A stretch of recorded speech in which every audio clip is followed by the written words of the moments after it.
Oh, all right, thank you guys. On today's edition of Food is Medicine, it's all about the differences between vegans and vegetarians. Christa, Orecchio, clinical nutritionist at The Whole Journey, is here. Good morning, Christa. Good morning. Welcome back. You've been on a journey. You went up to where, San Francisco or the Bay Area to do some stuff? Just came back from the Bay Area. Everything went well? Yeah, everything went well. But I missed you guys last week. Oh yeah, we missed you too. I'm like, where is Christa? I mean, we can't go a week without doing this. Let's talk about what's happening this week. We're going to do the differences between being a vegan, and a vegetarian. First of all, what is a vegan? Well, yeah, we're going to talk about how to be a healthy vegetarian today. So a vegan is a way of eating where you eat no animal products whatsoever. Nothing that came from an animal. So no eggs, no honey, nothing that came from an animal. And vegetarian, you're pretty much just not eating animal meat. Okay, so what makes them similar? What makes them similar is neither one is eating animal meat. Okay, all right. I guess we just said that a second ago.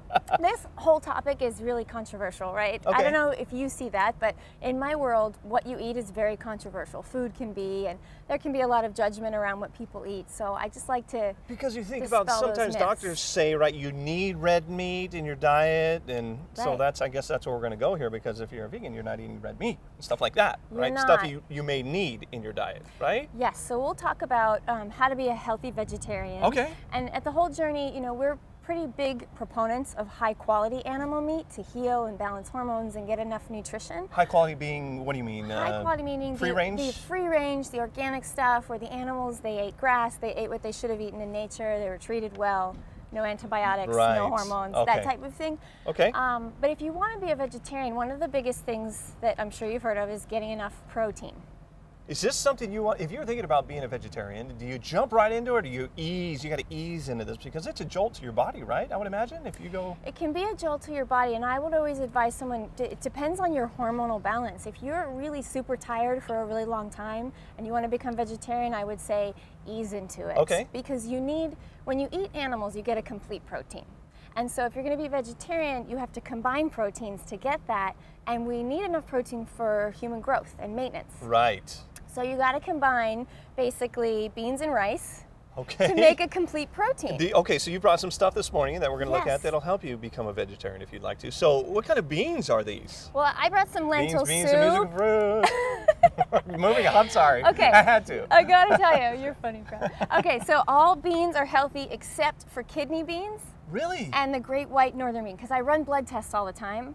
I don't think any human can digest the protein structure in kidney beans or great white beans, and if you feel uncomfortable after you eat them, that's a sign. That's just, all right? Really? Who would have thought? Okay. So interesting. Beans and rice, when you combine them together, they have all the essential amino acids to make a complete protein. Okay.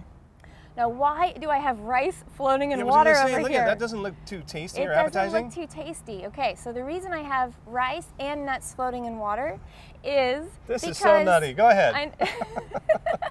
That was a good one. Okay, so the reason I have this is because these guys have naturally occurring nutritional inhibitors.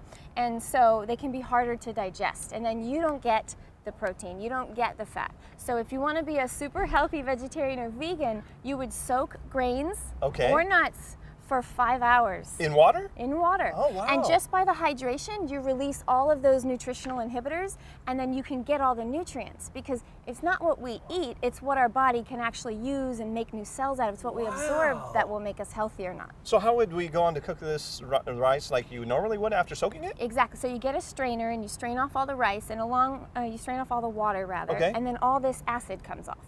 Oh, wow. And so then you just put it in a rice cooker or in the pot, same thing, 1 cup of rice, 2 cups of water, bring it to a boil, simmer. It's easy as that. When people think about nuts, they're probably not thinking about soggy. You know, when you make them soggy like this, how do we dry them out after all of this? How do you dry them out? You would only soak the amount that you want to eat the next day. Oh, okay. And then I would pat them dry, and usually I'll just throw them in a smoothie or actually make an almond milk or a nut milk out of them, so that way they're not soggy nuts. Yes. Love it. Love it. Okay, moving on over here. Okay, so over here, if you're going to be vegan, vegetarian, you might want to consider supplementing with iron. This one's my favorite because it's non-binding, and if you're not going to eat red meat, you have a little bit of iron. And B vitamins. B vitamins are essential for us to make energy.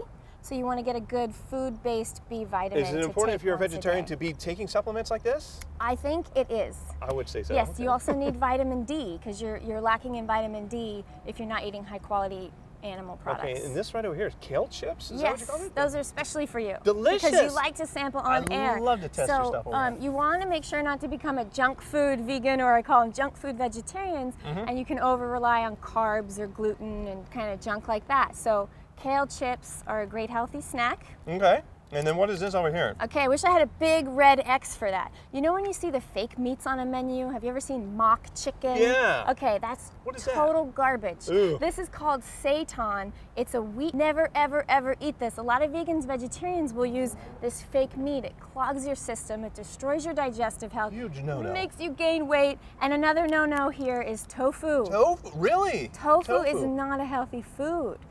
It blocks the uptake of iodine, and every cell in our body needs iodine, especially the thyroid. So somebody comes to me eating tofu for years, we have to rebuild their thyroid. Really? So I noticed Chipotle just went to I think they call it a sofritas, which is a tofu. You can get the chicken or you can get the pork there, or now a tofu kind of mix. So kind of stay away from that? Skip that. It's a really major nutritional myth that tofu is healthy. Because I was getting that, thinking that was a healthy alternative. Apparently not. And finally, what is this? Oh, I just brought a higher quality protein powder. So if you're going to do protein powder as a vegetarian, you'd want to do something like pea and brown rice mixed together, or hemp and brown rice, not a soy protein powder.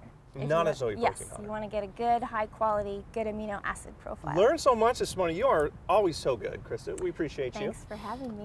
If you want to get a hold of Christa, it's almost time for the big launch of our 3-month nutrition e-course.